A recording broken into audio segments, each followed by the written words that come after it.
Film की शुरुआत mat और जेस नाम के कपल से होती है जो अपनी कार से हॉस्पिटल जा रहे होते हैं क्योंकि जेस बच्चे को जन्म देने वाली है।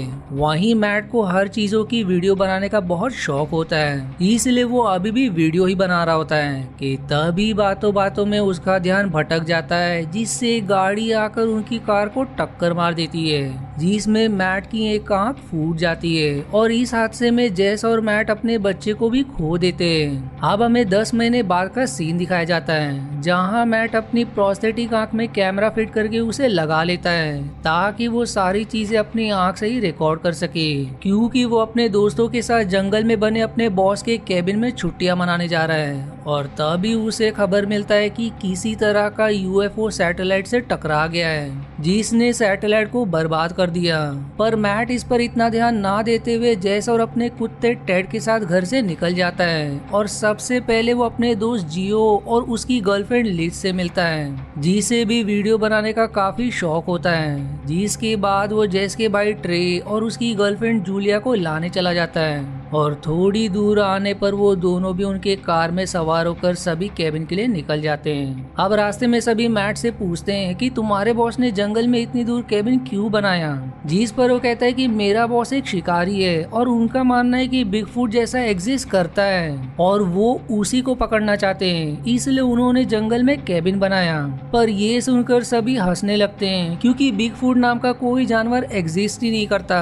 और ऐसी ही हंसी मजाक करते हुए सभी 5 घंटों का सफर करके केबिन के पास पहुंच जाते हैं जो कि काफी लग्जूरियस होता है, जो देखकर सभी खुश हो जाते हैं। अब रात को जब सभी केबिन में मस्ती कर रहे होते हैं कि तभी उन्हें आकाश से एक मेटेरॉइड गिरता हुआ दिखाई देता है, इसलिए सभी उसे देखने लगते हैं और फिर मेटेरॉइड उनके केबिन के बिल्कुल नजदीक से होकर जंगल में चला जाता है। इसलिए मैट और जियो उसका वीडियो बनाने के लिए तुरंत जंगल में भागते हैं, जिन्हें सभी मना भी करते हैं लेकिन वो दोनों नहीं सुनते और तुरंत वहाँ से चले जाते हैं। जहाँ रास्ते में उन्हें ट्रे दिखाई देता है जो शराब के नशे में बिना कपड़ों के होता है, इसलिए वो दोनों उसे भी अपने साथ ले लेते हैं। जिसके बाद वो फिर से आगे बढ़ने लगते हैं लेकिन उन्हें मीटरॉइड कहीं दिखाई नहीं देता, इसलिए सभी अलग अलग होकर उसे ढूंढने लगते हैं जो भाग्य से मैट को मिल जाता है। इसलिए अब वो बाकियों को भी वहाँ बुलाता है जिसे देख सभी खुश हो जाते हैं। पर मीटरॉइड से जमीन में गड्ढा बन गया होता है, इसलिए मैट उसके अंदर हाथ डालकर उस मीटरॉइड को बाहर निकालता है जो कि गर्म होने के बजाय एकदम ठंडा निकलता है। और तभी वहाँ ट्रे भी आ जाता है जिस पर मैट उससे कहता है कि तुम यहाँ क्यों आ गए, मैंने तुम्हें वहीं खड़े होने को कहा था, अब हमें वापस जाने का रास्ता कैसे मालूम पड़ेगा। पर जैसे तैसे वो सभी आगे बढ़ने लगते हैं जहाँ ट्रे कहता है कि मैंने अपना फोन कहीं खो दिया है, जिस पर मैट कहता है कि हम वापस नहीं जाने वाले, उसे भूल जाओ। पर तभी उन्हें लगता है कि जंगल में उनके अलावा कोई और भी है, जो महसूस करके वो सभी घबरा जाते हैं। अब एक जगह मैट किसी चीज को देख रहा होता है और तभी मैट के कंधे पर एक भयानक हाथ आ जाता है जिससे सभी एकदम घबरा जाते हैं और हड़बड़ी में मैट एक ट्रैप में फंसकर उल्टा लटक जाता है। लेकिन जियो जैसे तैसे उसे वहां से निकालता है, पर अब उन्हें टेड के रोने की आवाज सुनाई देती है, इसलिए मैट वो मीटरॉइड ट्रे को देकर जियो के साथ आवाज के पीछे जाते हैं जहां वो टेड को ढूंढते हुए गुफा के पास आ जाते हैं जिसके अंदर से उन्हें टेड के रोने की आवाज सुनाई देती है। इसलिए वो दोनों डरते डरते उसके अंदर चले जाते हैं जहां अंत में उन्हें ट्रे का मोबाइल मिलता है जिसकी स्क्रीन अजीब तरह से फ्लिकर हो रही थी, जो देखकर उनके रोंगटे खड़े हो जाते हैं कि ट्रे का फोन यहाँ कैसे आ गया। पर तभी वही डरावना हाथ मैट के हाथ को पकड़ने की कोशिश करता है, जो महसूस करके दोनों की हालत एकदम पतली हो जाती है और तुरंत वहाँ से भागने लगते हैं। पर तभी उन्हें ऐसा महसूस होता है कि वो भयानक हाथ वाला क्रीचर आसपास ही है, इसलिए जियो उसकी वीडियो बनाने लगता है जिसमें वो क्रीचर रिकॉर्ड हो जाता है जो कि किसी तरह के एलियन जैसा दिखाई दे रहा था। और उस क्रीचर के वहां से जाते ही दोनों तुरंत भागते हुए केबिन की तरफ आते हैं जहां उन्हें ट्रे और बाकी दिखाई देते हैं। अब जियो मैट से कहता है कि हमें तुरंत यहाँ से निकलना होगा, लेकिन वो कहता है कि कार में उतना फ्यूल नहीं है, इसलिए हमें सुबह होने का इंतजार करना होगा ताकि मैं किसी गैस स्टेशन पर रुककर फ्यूल भरवा सकूं। और तब तक तुम ये बात किसी को मत बताना कि हमने जंगल में क्या देखा, जिस पर वो मान जाता है। अब मैट अपने कमरे में उदास बैठा होता है जहाँ जेस उसकी उदासी का कारण पूछती है, जिस पर वो कहता है कि मैंने पहले अपने बच्चों को खो दिया और अब टेड भी नहीं मिल रहा, इसलिए मैं अगले बच्चे के बारे में नहीं सोचूंगा क्योंकि मुझे लगता है कि वो भी मर जाएगा। जो सुनकर जेस गुस्से में वहाँ से बाथरूम में आ जाती है और तभी बाथरूम से जोरदार आवाज आती है, इसलिए सभी बाथरूम में आ जाते हैं जहाँ खिड़की से एक पक्षी टकरा गई होती है।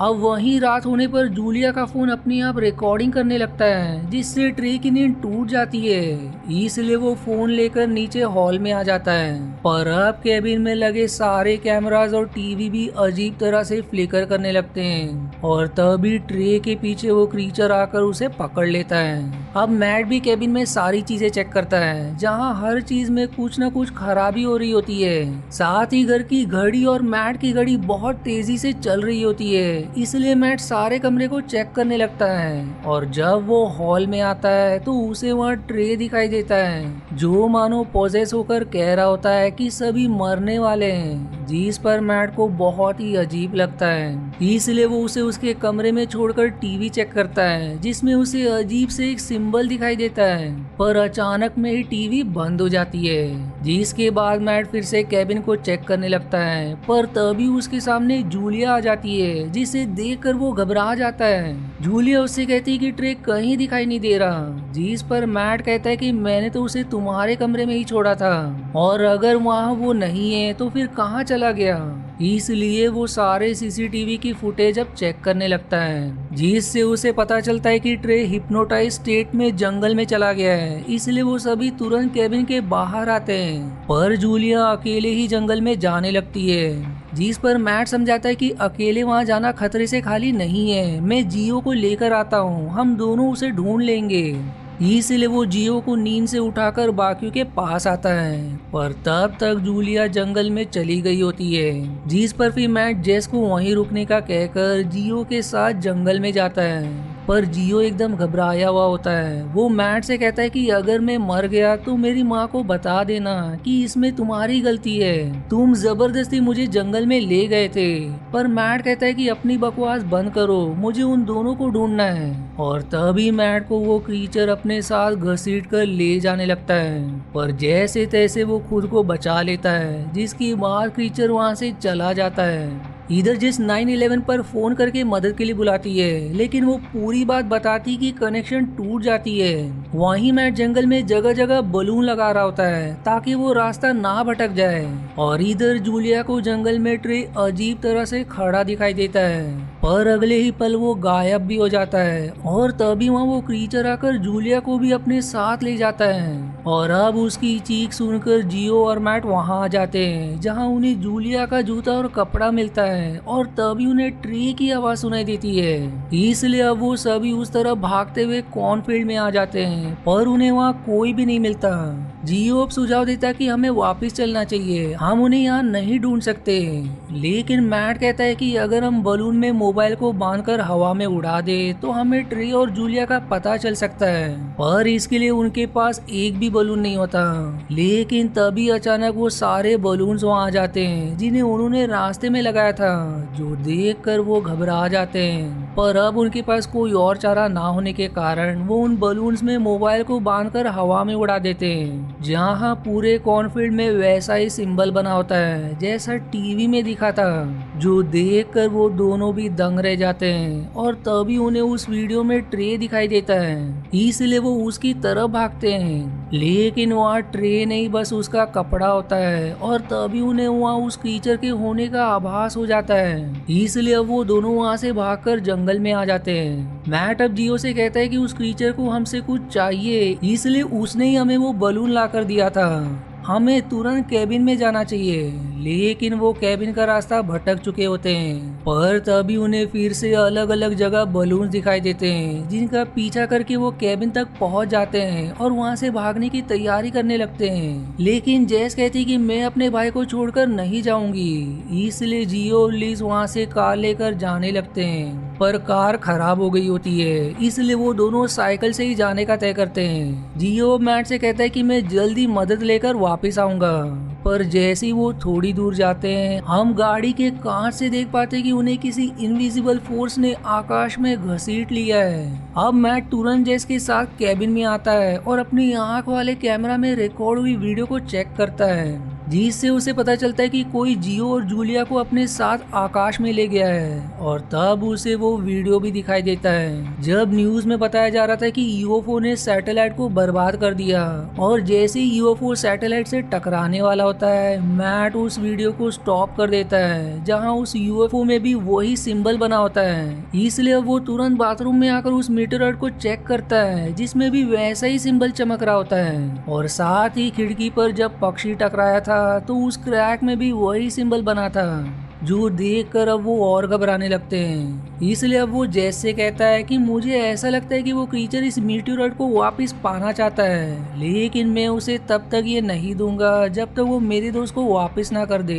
इसलिए वो जेस के साथ बेसमेंट में आ जाता है जहाँ उसे वही बलून दिखाई देते हैं, जिन्हें देखकर वो समझ जाता है कि क्रीचर यही है। और तभी केबिन के बाहर कोई चमकदार चीज आकर बेसमेंट को बर्बाद करने लगती है। इसलिए वो दोनों बेसमेंट से बाहर भागते हैं, जहाँ अब रास्ते में उन्हें जियो और लीज के भी कपड़े मिलते हैं। और तभी वहाँ वो क्रीचर भी आ जाता है, इसलिए वो दोनों उससे बचकर जंगल में भागने लगते हैं, जहाँ फिर क्रीचर मैट को घसीट कर अपने साथ ले जाने लगता है। पर जैसे उसके पीछे जाकर उसे छुड़ा लेती है, जिसके बाद दोनों फिर से वहाँ से भागने लगते हैं। पर तभी वो क्रीचर जेस को भी अपने साथ हवा में उड़ाकर ले जाता है, जो देखकर मैट एकदम दुखी हो जाता है। पर तभी उसके बैग से वो मीटेरॉइड गिरकर बाहर आ जाता है, जिससे वो क्रीचर वहाँ आ जाता है, जो कि एक एलियन निकलता है। और वो एलियन उस मीटेरॉइड को पाकर बहुत खुश हो जाता है। और फिर जैसे ही वो उसे खोलता है तो उसमें एक छोटा एलियन का बच्चा होता है, यानी कि मीटेरॉइड उस फीमेल एलियन का अंडा था, इसलिए वो उसे प्राप्त करना चाहता था। जो देख मैट उससे माफी मांगते हुए कहता है कि मैं इसके बारे में नहीं जानता था, कृपा करके अब मेरे दोस्तों को वापस कर दो, हमसे गलती हो गई।